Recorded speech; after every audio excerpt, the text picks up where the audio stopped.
అవును, మీరు వింటుంది నిజమే. టాలీవుడ్ లో క్యూట్ లవ్ బర్డ్స్ గా పేరు తెచ్చుకున్న సమంత నాగచైతన్యులు పెళ్లి చేసుకోవడం లేదు. అలా అని వీరి పెళ్లి మొత్తానికే ఆగిపోయినట్లు కాదు, జస్ట్ పోస్ట్ పోన్ అయిందంతే. వాస్తవానికి వీరి పెళ్లి ఈ ఏడాది చివరిలో నిర్వహించాలని అక్కినేని ఫ్యామిలీ మొదట్లో ప్లాన్ వేసింది. కానీ చైతు సమంతలు వరుసగా ప్రాజెక్టులు కమిట్ అవ్వడం, నాగ్ తన రెండో తనయుడు అఖిల్ సినీ కెరియర్ పై పూర్తి దృష్టి సారించడం వల్ల ఈ ఏడాదిలో వారి మ్యారేజ్ చేయడం సాధ్యం కాదని భావించి క్యాన్సిల్ చేశారట. వచ్చే ఏడాది ముహూర్తం పెట్టుకుందామని అక్కినేని ఫ్యామిలీ నిర్ణయించుకున్నట్లు సమాచారం. ఇదిలా ఉండగా ఇండస్ట్రీలో మరో రూమర్ జోరుగా ప్రచారం సాగింది. సమంత చైతులు ఇదివరకే ఎవరికీ తెలియకుండా మ్యారేజ్ చేసుకున్నారని, కుటుంబ సభ్యుల కోసం మరోసారి సాంప్రదాయబద్ధంగా పెళ్లి చేసుకోవడానికి అంగీకరించారని టాక్ వినిపించింది.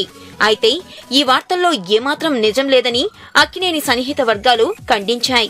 వాళ్లు ఇద్దరూ సీక్రెట్ గా పెళ్లి చేసుకోలేదని, అసలు వీరి పెళ్లికి ఇరు కుటుంబాలు అంగీకరించాక అలాంటి పని చేయాల్సిన అవసరం ఏముంది అని ఎదురు ప్రశ్నిస్తున్నారు. ప్రస్తుతం వీరి పెళ్లికి సంబంధించిన చర్చలు జరుగుతున్నాయని, అందరూ బిజీగా ఉన్న నేపథ్యంలో ఈ ఏడాదిలో కాకుండా వచ్చే ఏడాది వీరి పెళ్లి చేయాలని భావిస్తున్నారు.